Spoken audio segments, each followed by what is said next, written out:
La vérité si je vends, c'est le podcast qui donne la parole aux leaders de startups et scale-ups. Vous découvrirez comment ils décompressent au quotidien afin de mieux mettre en place leur stratégie business. Prenez un petit café et c'est parti!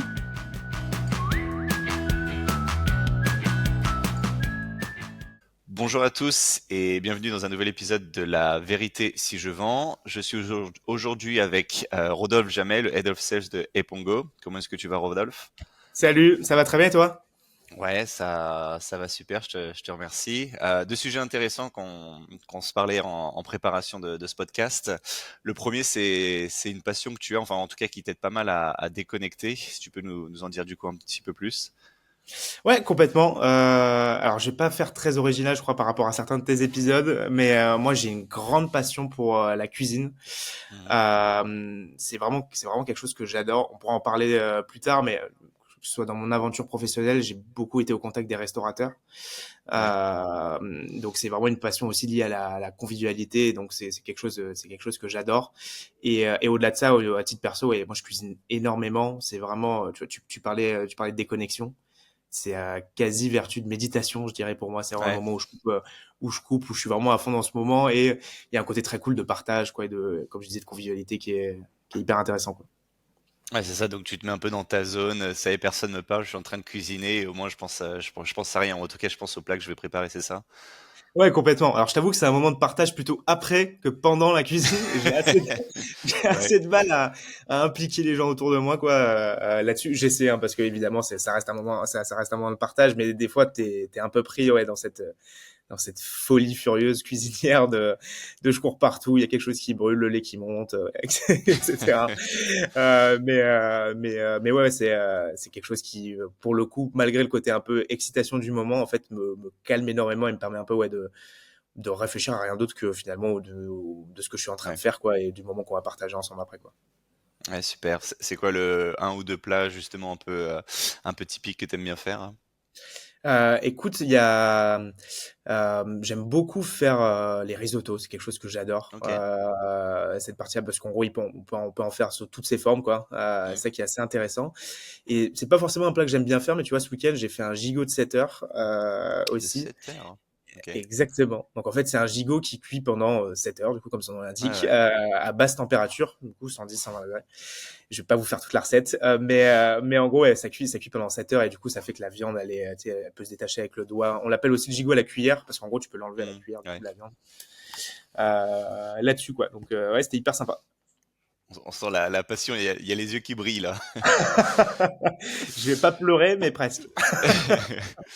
T'as un projet peut-être un jour d'ouvrir un restaurant ou de te lancer un peu plus dans cette passion-là ou pour le moment non, c'est surtout une passion, avant tout? Écoute, ouais, non, pas forcément. Je pense jamais. En vérité, c'est vraiment quelque chose que.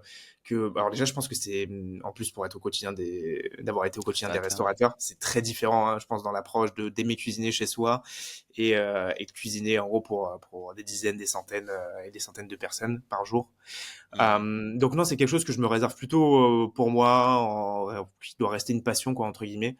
Et pas du tout. Enfin, il y a peu de chances que j'ouvre un resto en tout cas. On ne sait jamais, mais il y a peu de chances que ça en devienne un projet professionnel en tout cas. Ouais, bah, à garder en passion. Et là, du coup, tu fais bah, la bonne transition avec Epongo. Donc, si tu dois un peu bah, présenter ton entreprise en une minute, ça serait quoi un peu le pitch? Ouais, complètement. Bah, Epongo aujourd'hui, c'est un peu plus de 3000 clients à travers une petite dizaine de pays. C'est 5 millions de Ok. Français qui sont au travers de nos outils en permanence. Et donc Epongo, on accompagne les marques, que ce soit des marques des réseaux de franchise ou des marques succursalistes, Ouais. sur leurs projets d'expérience de fidélité, de gamification ou d'amélioration de la visibilité. Donc par exemple les avis Google, Trustpilot, les réseaux sociaux, etc. Ouais, donc toute cette partie-là, nous, je parlais beaucoup de restauration parce qu'on a commencé nous sur la restauration, c'était notre cœur de métier pendant quelques années. Ça Mhm. fait quelques années désormais qu'on a élargi nos cibles et donc on est capable d'adresser aussi du retail. Tu vois, on travaille avec des magasins d'art, des choses comme ça. Et donc voilà. Ok, très, très clair. Je voyais que vous avez des très beaux logos d'ailleurs sur le site. Du coup, tu as un sujet qui a qui a eu un fort impact pour toi donc dans l'équipe Epongo. Et c'est vrai que c'est un sujet qu'on n'a pas encore abordé. Pourtant, pour moi, c'est un peu le nerf de la guerre. C'est la partie variable, la rémunération, le plan de commissionnement. Du coup, est-ce que tu peux nous en dire plus là-dessus, justement? Là, on va parler des sujets qui fâchent.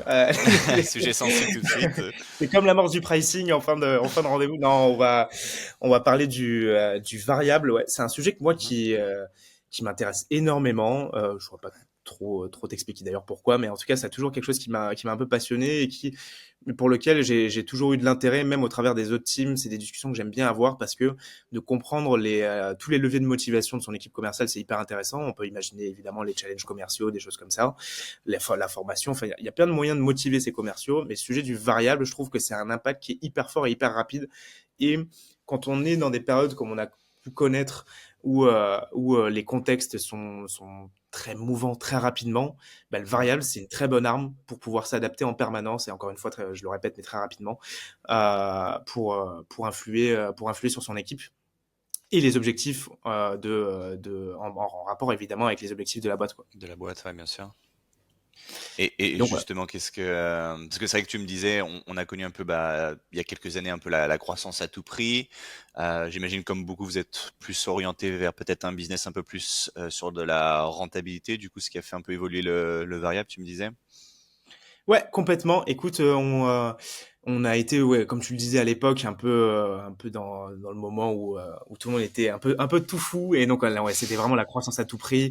Chaque euro de MRR qu'on pouvait rentrer, Mhm. c'était doublé dans les systèmes de primes. Et donc, on en arrivait à Ok. des coûts d'acquisition qui étaient hyper importants. Je parlais tout à l'heure des challenges. Si tu ajoutes à ça, bah, évidemment, les salaires, les challenges commerciaux, etc.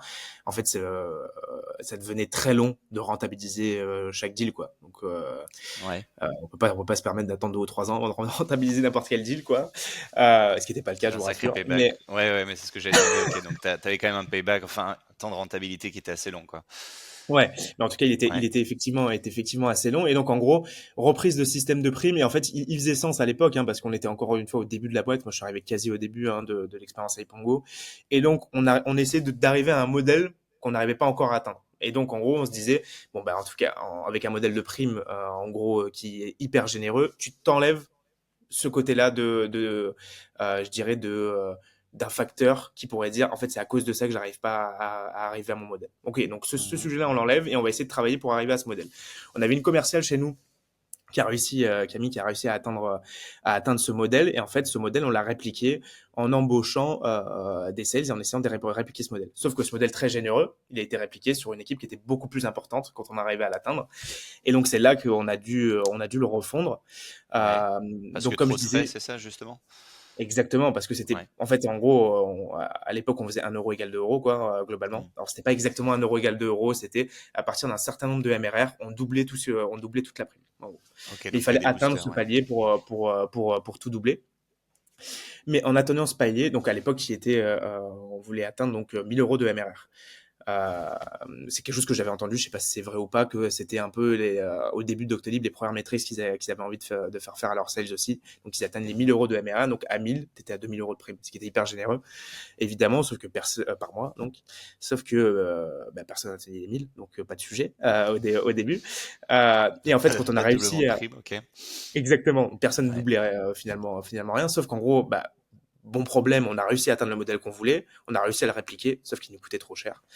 Donc on Ouais. a dû retravailler tout le modèle de prime à ce moment-là, de sorte à ce que, un, il reste motivant pour les sales, Mhm. et deux, que nous, on rentre dans nos calculs de coûts d'acquisition. Et en fait, ce qui était un petit peu, finalement, entre guillemets, pervers dans ce modèle, je dirais, vicieux là-dessus, c'était que on n'impactait pas la sous-performance du tout.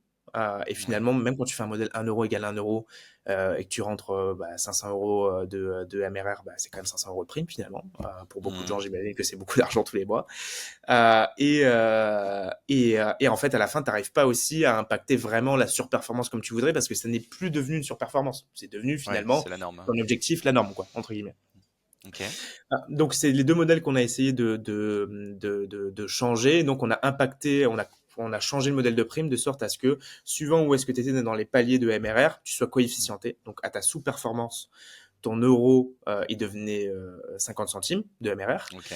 Et quand tu étais à surperformance, tu avais des coefs qui étaient appliqués 1,2, 1,3, 1,4, etc. De sorte à ce que moi j'ai toujours été d'avis de déplafonner les primes et que les meilleurs gagnent, quoi, entre guillemets.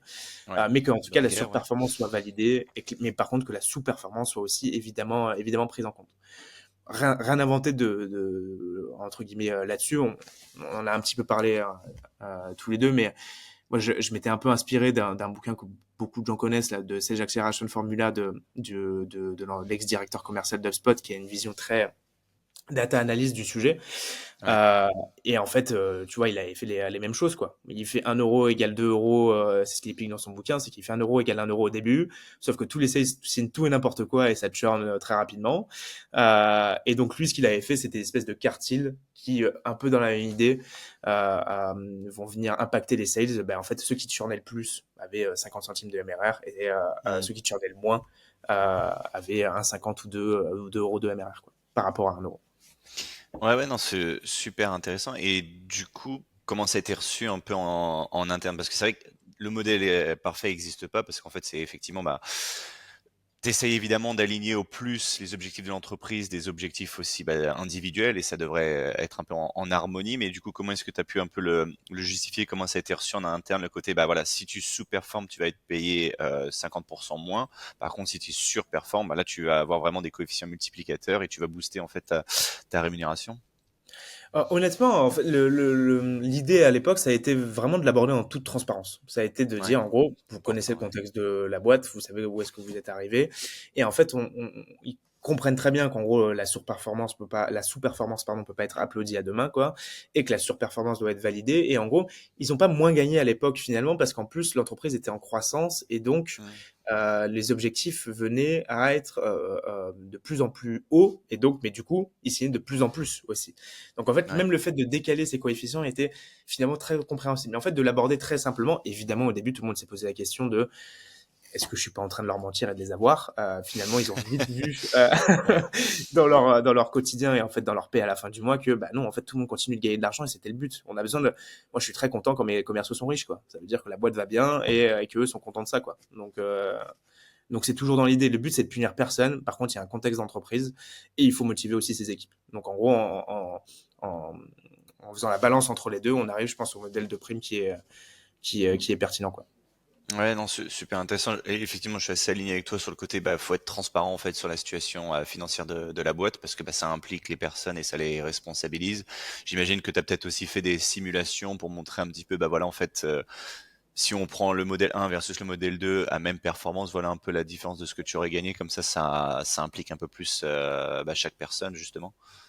Ouais, complètement. Et évidemment, c'est comme à tout rendez-vous, faut venir préparer, ce qu'on répète toujours aux équipes, quoi. Donc là, c'est un peu la même idée, quoi. Donc j'avais le précédent modèle et le nouveau modèle. Où est-ce qu'on allait arriver, tu vois, que ce soit à la fin même du premier mois, comment est-ce qu'ils allaient être impactés opérationnellement dans leur quotidien. Donc dès le premier mois, ça veut dire aussi. Ouais. Là-dessus, j'ai eu des moments, tu vois, aussi, par exemple, on a dû décaler les primes alors qu'elle l'était pas auparavant. Donc, tu as forcément des mois blancs. Comment est-ce que tu Mhm. l'abordes? Enfin, voilà. Tout ça, tant que c'est prévu, anticipé, préparé et que, en gros, c'est, comme tu dis, c'est assez visible, quoi, de manière de Ouais. comment est-ce qu'on gagne, combien est-ce qu'on gagnait avant, combien est-ce qu'on gagne aujourd'hui. C'est très entendable, quoi. Ouais, c'est très transparent pour tout le monde. Et t'as vu du coup des changements de comportement, de motivation un petit peu dans l'équipe, ou de la surperformance justement, ou au contraire peut-être aussi des personnes qui sous-performaient et du coup qui ont préféré partir. Enfin, comment ça s'est passé à ces niveaux-là? Ouais, complètement. Alors, du coup, il y a forcément des changements de comportement qui se font pour se dire, en Ouais. gros, évidemment, quand je cherche la surperformance et que je gagne beaucoup plus, il y a un côté aussi déjà où je vais éviter le frigo Mhm. là-dessus, parce qu'en gros, Si comme tu la peux juste surper... décrire le frigo pour ceux qui Ah, connaîtraient pas par exemple. l'effet frigo, c'est l'effet que déteste le plus mon CEO. C'est les Classique. sales donc qui gardent des deals de sorte à essayer de convenir à un modèle de prime généralement. Donc Ouais. en gros, ils vont pas signer des deals volontairement ou les décaler. Hein, j'entends pas les signer du tout, mais les décaler à un moment qui est le plus intéressant pour eux, généralement pour le modèle de prime. Et donc cet effet, il est pas top parce qu'en gros on a des clients qui sont à la fois pas mis en place tout de suite et Crée de la nous frustration, finalement ouais. financièrement on décale nos facturations aussi. Enfin voilà, c'est c'est valorisant pour personne. Et donc ouais, il y a la partie sous-performance qui est vue de ce côté-là, et aussi il y a la sous-performance qui est impactée. Donc en gros, t'as forcément envie de l'éviter. Au-delà de vraiment la motivation de l'équipe, là l'enjeu pour moi, il était surtout de se dire, je veux au moins autant motiver les équipes avec ce système de primes là, Ouais. et impacter positivement les finances, le coût de l'entreprise, et notamment la partie coût. Enfin, quand on parlait des finances tout à l'heure, l'entreprise n'allait pas mal. C'est pas une question de ça, hein, c'est juste une question de, ok, coût d'acquisition, et comme tu as dit, le payback, Cash le flow payback aussi, d'un ouais. deal, le Ouais. cash flow, etc. Et donc comment est-ce qu'on va impacter positivement cette partie-là? Il y a d'autres moments où on a changé les modèles de primes plutôt pour des aspects de motivation ou des choses comme ça. Mais là, c'était pas tellement l'objectif. En tout cas, c'était de le garder à niveau à ce moment-là. Mmh. Ouais, très clair. Donc là, tout le monde est content du coup. Le CFO est content si jamais ça, enfin, est content si ça sous-performe. C'est un grand mot, mais au moins tu limites tes risques, on va dire. Et au Ouais. contraire, bah, le rep, le commercial est super content si ça surperforme parce que tu gagnes plus. Ouais. Et tu me disais aussi, alors je sais pas si c'est un nouveau modèle ou si c'est quelque chose que tu as changé, c'est peut-être la rémunération de services un peu annexes, c'est ça? Ouais, complètement. Alors là, on a dû un peu changer là-dessus. Comme beaucoup d'entreprises, tu en as parlé, en gros, il y a un moment de toute croissance, on n'est plus tellement dans ces moments-là. Je pense que tout le monde l'a Ouais. bien compris dans beaucoup de boîtes. Euh, et en fait, ces objectifs-là, ils mettent en avant aussi le fait de pas vouloir à la fois signer à tout prix, et pas vouloir signer notamment aussi toutes les cibles. Et nous, ça a été quelque chose où on a été d'abord hyper spécialisé. On a un peu Mhm. essayé de signer tout le monde après, donc sur la restauration en l'occurrence.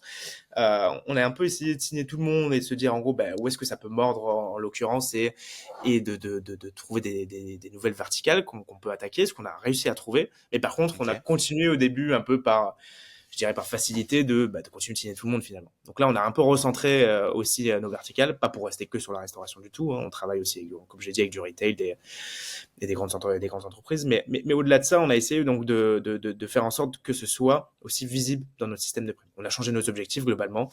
Ok, donc moi, on Ouais. m'apporte les objectifs de l'entreprise. Comment est-ce que j'arrive à appuyer sur ces objectifs au travers du système de prix? C'est toujours un peu comme ça que j'essaie de le voir en tout cas. Et donc, là, l'idée, elle a été de se dire je vais donner un pourcentage de l'ARR, donc du contrat total, à mes commerciaux, et mes commerciaux, ils vont pouvoir atteindre des bonus s'ils signent un bon deal pour la boîte, en fait. Hmm.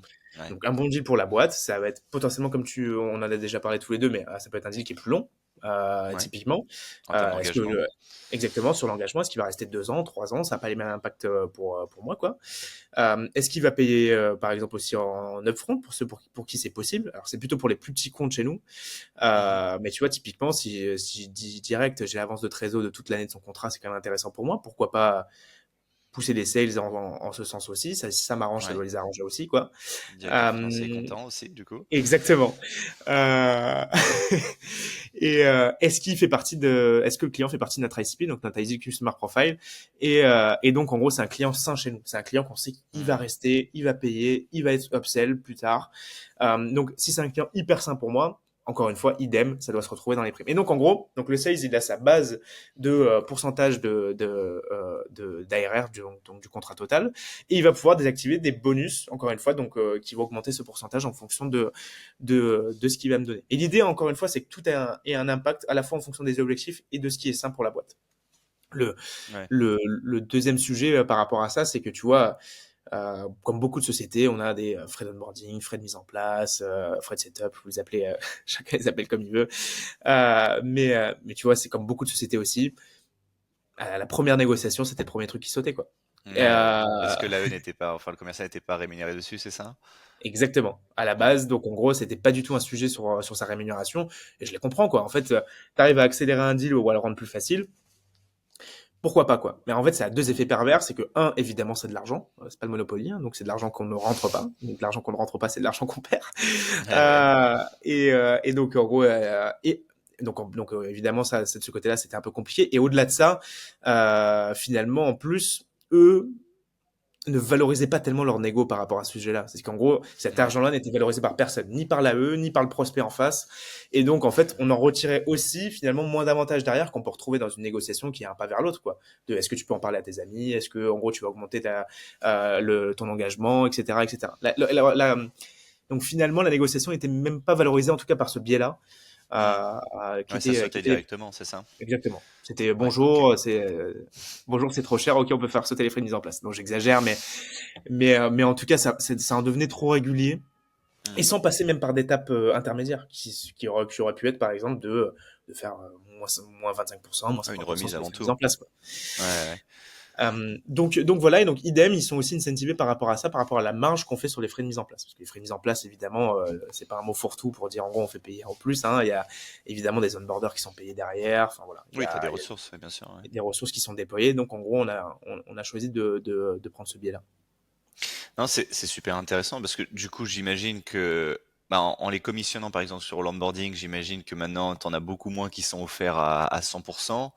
J'imagine côté client, tu as moins de churn parce que bah, les gens vont prêter attention à l'onboarding et à l'utilisation de l'outil, donc bah, vont être encore plus impliqués. Enfin, qu'est-ce que tu as vu un peu de tous ces effets, pareil aussi sur la durée du contrat du coup? Ouais, complètement. Mais en fait, ça a été un vrai sujet chez nous. Bon, il y a un moment. Alors, c'est d'ailleurs pour ça qu'à la base, on n'avait pas forcément de frais de mise en place, ni d'engagement, de choses comme ça. Et comme tu l'as dit, tu commences à déceler des comptes qui finalement on n'arrive jamais à faire démarrer parce qu'ils ne donnent pas les éléments, au-delà des éléments administratifs, hein, qui est la signature de contrat et du mandat de prélèvement. Ok, mais on a besoin d'éléments pour démarrer. Donc en fait, cette personne va demander à churn parce qu'elle n'a jamais vu C'est ça. Ouais. la valeur du produit. Donc voilà, c'est toutes ces choses qu'on a réussi à éviter, que ce soit avec les frais de mise en place, que ce soit avec aussi bon, les années d'engagement, des choses comme ça. Mais encore une fois, c'est que si c'est valorisé par la compte exécutive, il va aussi devoir le valoriser en tant de mais qu'est-ce qu'il y a derrière tout ça? Qu'est-ce qu'il y Ouais. a derrière ces frais de mise Comment en tu le place? justifies? Ouais. Exactement. Et donc, en gros, ben, ça va être très clair pour le client de quelles vont être ses prochaines étapes. L'onboarder, évidemment, qui va le prendre en place. En plus, pour nous, honnêtement, c'est une obsession des équipes de comment est-ce qu'on peut mettre en place le mieux et le plus rapidement. On accompagne en permanence nos équipes. Donc, finalement, tu vois, nos frais de mise en place sont limite sous-évalués par rapport à l'impact qu'on met Hmm. tu vois, sur les comptes avec lesquels on travaille. Bon, c'est très spécifique, tu vois, un peu à notre métier, mais nous, on travaille avec des réseaux de Ouais. franchise, notamment parfois. Et donc, des fois, on a deux AM sur un seul compte parce qu'il y en a un qui va suivre les Ok. franchisés, l'autre le siège, plus le support. On a quand même beaucoup de gens qui bossent derrière, tu vois, pour accompagner nos clients. Donc, faut que ce soit valorisé, quoi, d'une manière ou d'une autre. Ouais, encore plus logique de le facturer effectivement et que ce soit récompensé côté commercial. Et dernière question moi du coup que j'avais, c'était par rapport à cette scorecard. Enfin c'est ça en fait, tu as fait un peu une scorecard. En tout cas, tu as identifié ton client idéal, ton ICP, et tu t'es dit bon bah voilà, si vous signez ces clients-là, ils sont à même d'avoir un panier moyen plus élevé, d'avoir moins de churn. Donc du coup, il faut qu'on en trouve d'autres. C'est ça un peu comment ça s'est passé?